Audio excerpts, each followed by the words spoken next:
Coppa is coming. Dear God, help us all.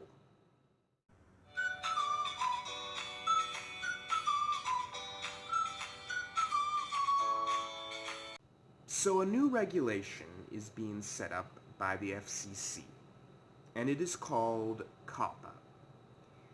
And it might be the end of YouTube as we know it. Maybe. But I thought I'd go ahead and share my own thoughts about it and how it might affect me. The first thing I want to say is that chances are it's not going to affect me. That's the truth. This law, as far as I can tell, is meant for big, fat, rich YouTubers. YouTubers, you know, that have all those toys in the back of their rooms.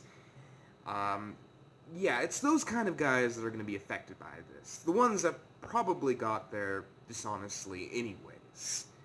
Little creators like me aren't probably going to be hurt by this. At least, I hope not. Because if you've seen some of the fines that Coppa is promising, it's, well, yeah, that's more money than I make in... That's more money than I've ever made. I mean, if I were hit by that fine, this channel would be over. Not only would this channel be over, but I might be going to prison for a long time. No, but seriously, if I was hit by that fine, I'd have to quit this show. I mean, that's just ridiculous. But again, they're not going to come after me with this kind of money. They're going to go after the big, fat, rich YouTubers. So maybe they'll take down some people that are just too much in power. Hopefully. It's hard to say for sure. But the truth of the matter is that I'm a bit scared of this for another reason. The second thing. And that is that it's going to hurt a lot of kid-friendly content.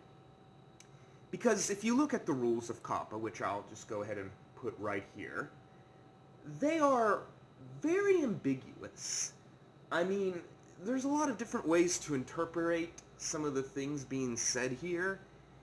And for me as a creator, I look at it as I'm not going to make kid-friendly content at all. I've already put myself down as not kid-friendly.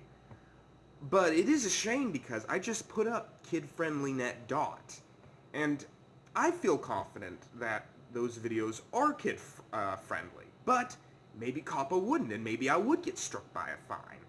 And you know, that's the problem. You're not going to have as much kid-friendly content with this new rule.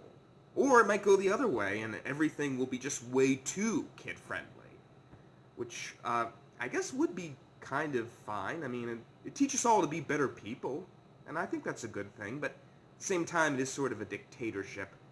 I don't know. It's your choice. You can choose overly the top kid-friendly or 1984, whichever one you want. But, you know, I do see where Coppa and the FCC is coming from. Because YouTube has not been very good with putting down what their content is for, you know. Is it for adults or is it for kids? Now, when I started this channel, I looked at the stuff, all the regulations, and found out that it was about PG-13. So I was like, okay, I'll make PG-13 content. And my original audience was entirely adults before it got popular amongst the schools.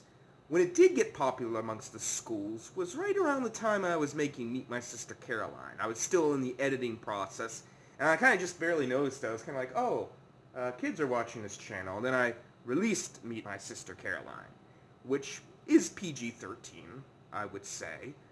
But I did begin to realize that I might have to mark my content a little bit differently, you know, put viewer discretion advised things.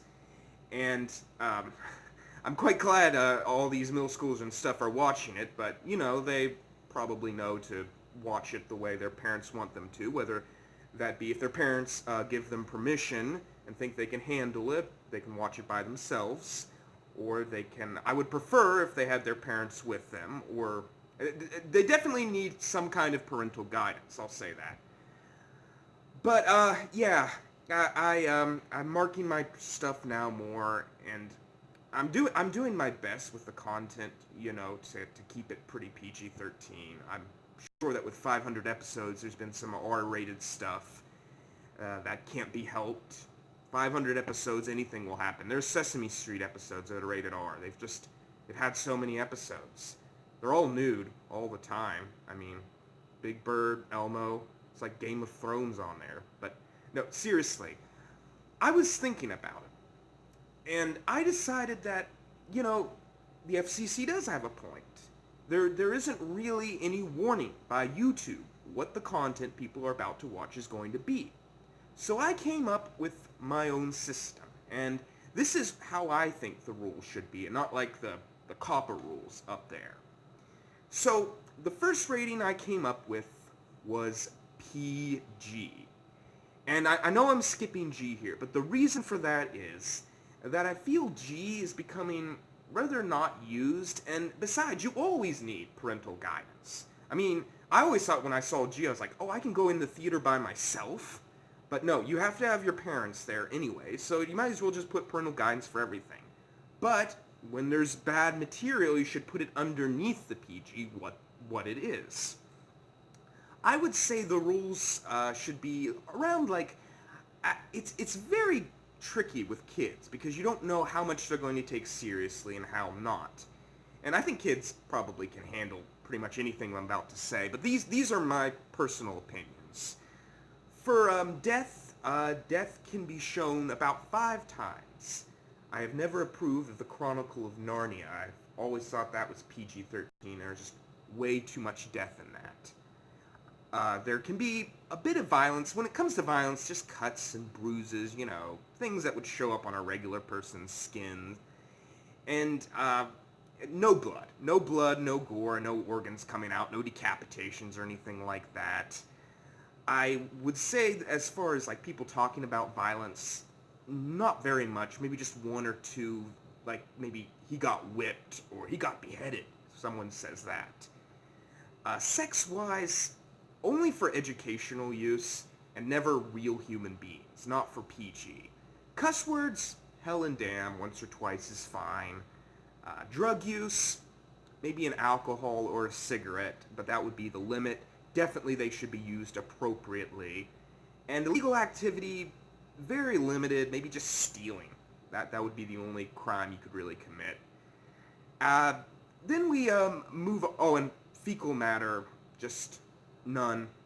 Captain Underpants is R2. Okay, moving on to PG-13. Here, I think there can be limitless death, but there shouldn't be too much blood. Again, this is where the violence things comes in. It's very tricky with violence, I found out, rating it. But I'm just imagining about 2 gallons of blood can be dropped, I think. You can see cuts, and you can see people getting whipped. A decapitation's fine, maybe just no blood from the decapitation. No bones or anything. Maybe an eyeball here or there in a jar. As far as sex goes, maybe 1 second of nudity would be okay. Very brief. I think sex with the PG-13 movie, it should be talked about in a appropriate way, about safe sex, and all that should be included. Using the word safe sex would be a great idea. And I think it's okay to talk about genitalia and stuff, but it just has to be done in a way that's not encouraging teenagers to have sex, or at least not to, definitely not to have sex, but also definitely not to do it in an unsafe way. Cuss words, I am actually okay with all the cuss words coming into PG-13. Just no derogatory slang that might hurt a person's feeling if they were mentally handicapped or another race. That kind of word shouldn't be used. And still no fecal matter. No fecal matter yet. Am I forgetting anything? Nope, let's move on to the next one. PG-18. This is where it gets fun. So adults need to take their kids to this, and this can be up to age 18. The parents have to go with the child. Even if it's a 17-year-old, they have to go with their 18-year-old adults. I don't know if that would be possible. I don't know how no, it wouldn't be possible. Okay, that was stupid. I'm sorry I thought for a second there that would be possible. But PG-18, there can be a lot more shown, obviously, in PG-18. Violence-wise and sex-wise, I'd say... I'm imagining about... The sex should be kept to a limit of how it's shown. I'm imagining about maybe a minute of content that would be okay to show of sex. About a minute of blood and gore. And this one's very tricky for an R rating. Because you do want to make it as free as possible. Cuss word-wise, all the slang and all the derogatory slurs aren't fine, but they can be used. Alcohol and drugs, no limits. Like, in PG-13, that was one thing I forgot. In PG-13, illegal drugs can be talked about, but they shouldn't be depicted in use. And legal drugs can be depicted and used in any way, I think. It's safe. Better not in an inappropriate way, but I'm willing to reason with that. I'm willing to talk about it. But with an R rating, or PG-18 as I'm calling it, just whatever. You know, most things are okay in R, or PG-18. And then finally, because pretty much everything's allowed in PG-18, but when we get into X, it just gets much crazier. Like, I'm talking about porn here. I am talking about gore and violence as long as you want. This is when stuff gets a little scary. You can talk about really sensitive matters that you wouldn't get from the other ratings. Pedophilia, cannibalism, those are X-rated movies. And that's my opinion of what the rating system should be and how it should work. And I know some of you are thinking to yourself, well, that's the stupidest thing I ever heard. I don't like how you handled this issue, or I don't like how you handled that. And I admit, this is very tricky to do. I have a certain amount of respect for the FCC for being able to create these rules, because it's hard to say what people should and shouldn't be able to watch. I mean, fecal matter, only maybe X. Probably not. It's too much. But when it all comes down to it, at least I have rules that you can follow. You can look at it and you can go, well, this is how you do this. This would be how you would do that. That's more than I can say for Coppa. And that's the whole story, I think.